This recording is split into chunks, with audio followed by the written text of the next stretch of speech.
that a mother sat down and decided to sell her daughter's body for fame and money. Kim is an extremely awful woman. She used to go to Diddy's parties often, and she kept taking my daughter Northwest with her. She showed Northwest everything that happens at Diddy's parties. I am going to take legal action against Kim Kardashian. Kim sold my innocent daughter to Diddy. We will fight for her to be creative in those ways. So it's always a compromise. No one's always going to agree. And you just have to do the best that you can as a parent to try to protect your kids, but also let them be. I got on a plane at 5:30 a.m. Well, this party, I think half the people there were vegan. You would have loved it. Kim Kardashian didn't just pop into the spotlight. She was placed there with serious precision. Critics keep saying one major player behind her early rise was Sean Diddy Combs, a name now tangled in scandal and legal drama that won't stop trending. Even though a lot of people stay quiet in public, the talk online has been getting louder. Folks swear their past connection was deeper than what the cameras ever showed, and they believe Kim made a fast, strategic pivot the moment things around Diddy started heating up. The moves she made were too sharp to ignore. Switched up branding, wiped digital footprints, old ties fading like they never existed, and her whole image shifting right in front of everyone. To the people watching closely, Kim Kardashian isn't juggling a simple PR mess. They believe she's dodging a past link that could shake the whole Kardashian empire if it ever came to light. And that's why every detail from that era is being examined again with a fresh set of eyes. The first sign wasn't loud. It was slick and quiet. In March 2024, Kim unfollowed Diddy on Instagram, and at first glance, it looked like a regular social media cleanup.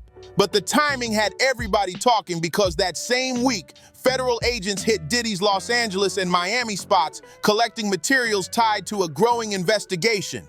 That timing was way too sharp to overlook. People close to the situation claimed that unfollow wasn't random at all. They called it a survival move. According to them, Kim wasn't just stepping back from a longtime industry friend, she was protecting her own empire before the storm even hit. They painted it like a classic Hollywood chess move, where one wrong association could flip everything upside down. Whether the public believes it or not, the internet definitely does. And they're convinced Kim saw something coming long before the headlines ever broke. She wasn't just stepping back, she was shutting the door on a whole chapter of her life, and people noticed instantly. For over 10 years, the Kardashians were steady fixtures at Diddy's biggest events. Look at my daughter, full makeup, singing She's in Love with an emo girl on TikTok, and I didn't have no say nor approval. Hey, what do you think? Do you think this would be cool or not? You know what I mean? And I'm the one that made them cool. Always seen in the mix at his luxury parties, posing beside him, blending into the highest layers of Hollywood's elite. That whole era built a certain image. And now it's like someone hit erase on the timeline. When those same flashy parties suddenly got tied to a serious investigation, Kim's silence hit different. No press statement, no defense, no quick PR spin, nothing but that single unfollow and then a full 2-week disappearance from her own platforms. People online said that wasn't silence, that was strategy.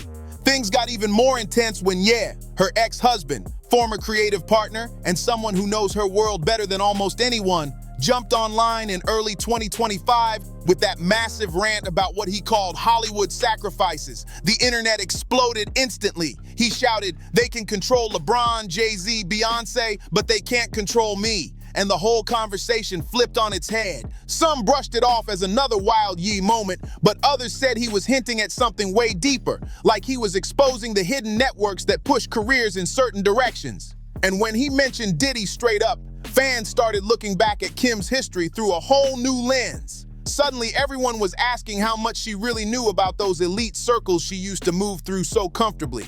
The implication hung heavy in the air. If Diddy was tied to a darker side of fame, then critics argued Kim wasn't just near it. She was right there at the same table, smiling for the cameras, soaking in the same spotlight. To them, this wasn't coincidence. It was a connection she wanted the whole world to forget.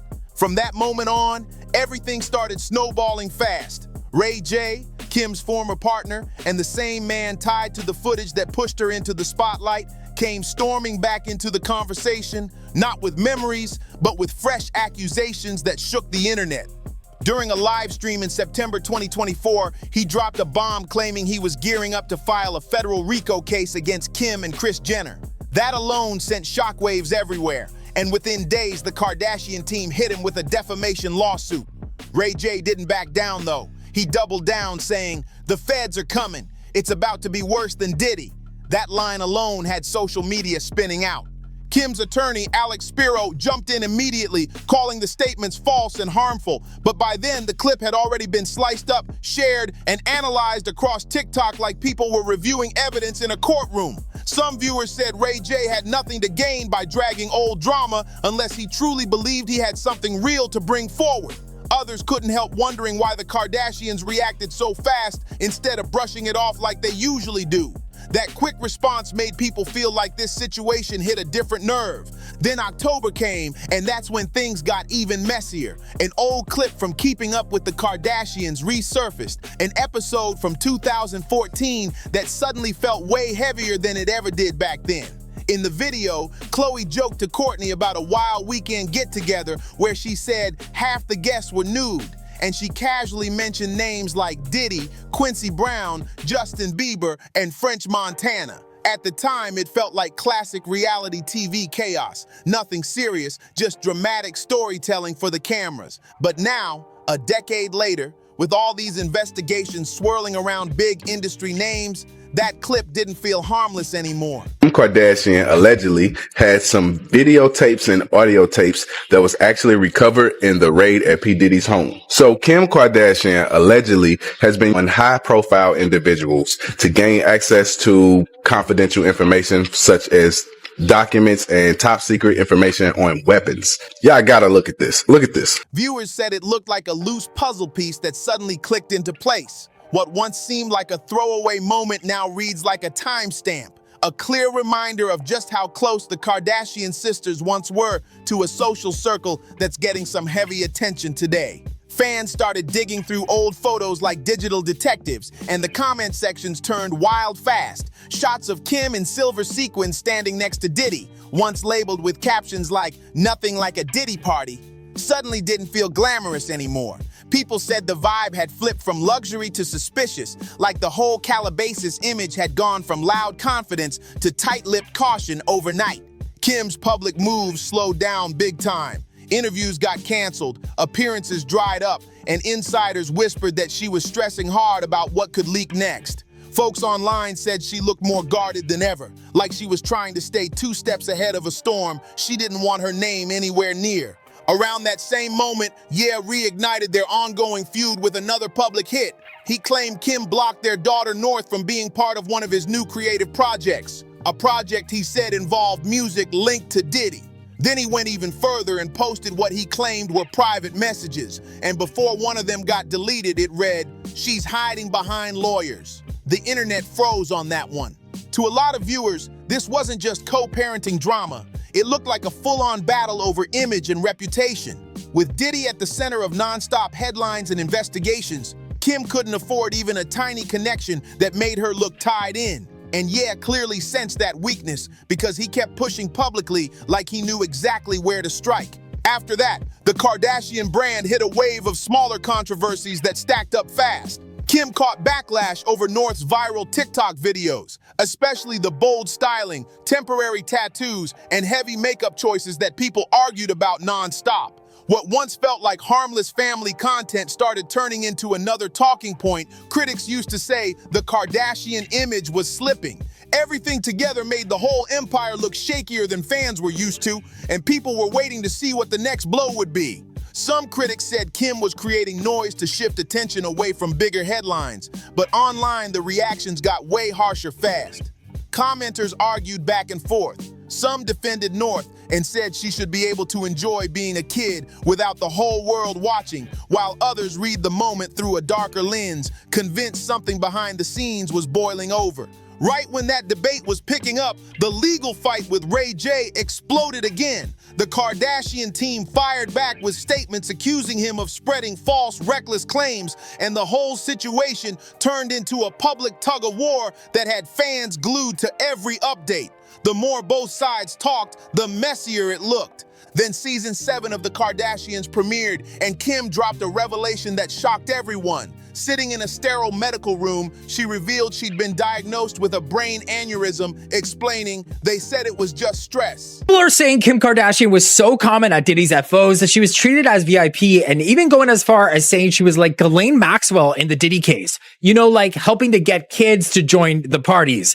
One of those was said to be Justin Bieber, and a resurfaced clip shows Kim and Justin at a photo shoot. Kim was 30, Justin 15. The shoot was a romantic theme. It featured Kim putting her lips on Justin after she put her lips on Ray J in a tape.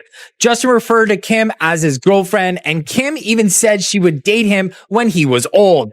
There's talk that she did get with him when he turned 16. That word, stress, became the spark for endless theories. Viewers started asking what could have been heavy enough to push her body to that point, especially with Diddy's sentencing around the corner. 50 months locked in, massive media coverage, and talk about a witness list loaded with big entertainment names. Kim's unfollow happened months before all that went public, and people claimed that timing wasn't random at all.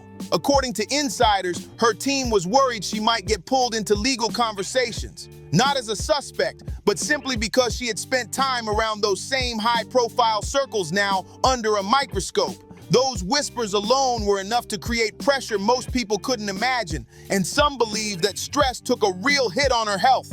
Meanwhile, online critics kept obsessing over North's public appearances, turning every outfit and style choice into a debate. One viral comment said, "She's 12," arguing the looks were too grown up, while supporters pushed back saying it was harmless, fun self-expression. But the back and forth only grew louder, dragging the Kardashian brand into a wider conversation about how fame and childhood mix, and whether the family was handling it right or pushing too far. All these storylines piling up at once made everything around Kim feel unstable, like every move she made was being watched, judged, and connected to something even bigger happening around her. You kept firing off pointed remarks that shook Hollywood, hinting that the industry shields certain insiders and claiming Kim's success was tied to forces regular people never get to see. His comments didn't feel like random jabs this time. Some viewers said it sounded like he was trying to expose how the machine behind the fame really works. Every time new updates dropped in the Diddy-related news cycle, Ye's old statements resurfaced and spread again, dragging Kim back into a storyline she clearly didn't want anywhere near her name. By late September, even people who weren't hardcore followers started asking tough questions out loud. They wanted to know if Kim's rise was truly self-built or if it was pushed by connections now sitting under heavy public scrutiny. Then the energy shifted again when a promo for her reality series aired. In the clip, Kim sits at a table looking rattled, almost trembling, and she whispers, "Why is this happening?" The camera doesn't zoom in on glam or drama. It focuses on her face, showing a moment that feels less like being overwhelmed and more like someone afraid of what might drop next. That tiny clip had viewers replaying it over and over. Publicly, Kim pointed to the usual pressures: the divorce, co-parenting, the non-stop demands of global fame. And on the surface, that explanation sounded reasonable, even expected. But online, people weren't convinced that was the full story. They started wondering if the real pressure came from what Diddy's case might bring forward. Old parties, old circles, old connections the public was never supposed to connect. In that light, her health issues didn't look like plain bad timing anymore. Critics said it looked like the weight of holding together a world that was starting to crack open. They argued the stress wasn't just from personal struggles. It was from watching the past creep closer, carrying secrets that could shake everything she built. If the earlier controversies showed cracks in Kim's story, this next stretch had people wondering what might spill out of those cracks. The whole conversation shifted from celebrity under pressure to something way bigger, an empire built on influence, quiet alliances, and image control that runs deeper than most fans ever imagined. That scrutiny moves straight into the money talk too. Kim receives $200,000 a month in child support from Ye, legally part of the divorce settlement, but online critics argued the money carried a different type of meaning. They said it felt less like parenting support and more like a financial thread tying two people who still hold sensitive history between them. That debate only grew louder as the news cycles got messier. Then North, at 12, posted a drawing inspired by the cover art for SUES Vultures 1, a design that had already been criticized for being too explicit in theme. Fans split down the middle instantly. Some called the post unsettling and inappropriate, while others defended it as simple artistry and harmless creativity. But for critics, the focus wasn't on why North drew it.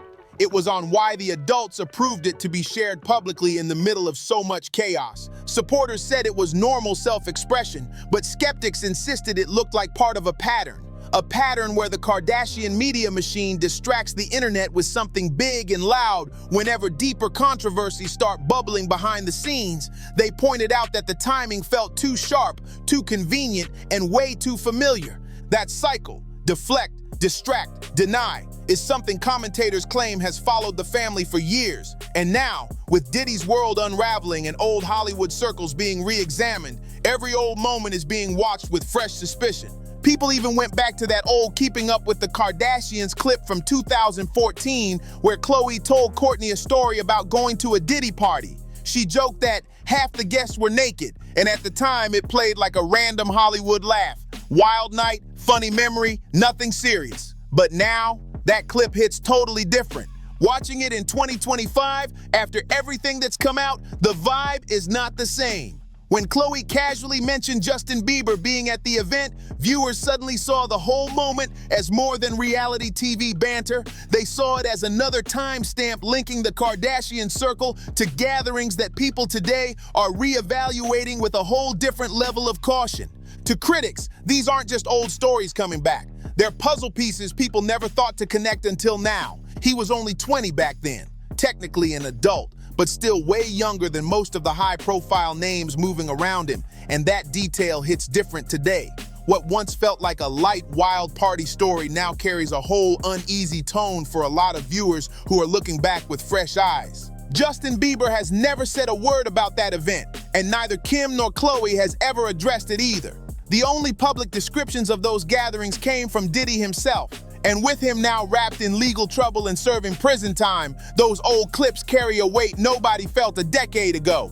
People watching the resurfaced footage say it feels more like a snapshot of a world that wasn't meant to be seen. A world that looks a lot more serious now that everything around Diddy has changed. The silence from everyone who was once in that circle only makes the questions louder and the timeline messier.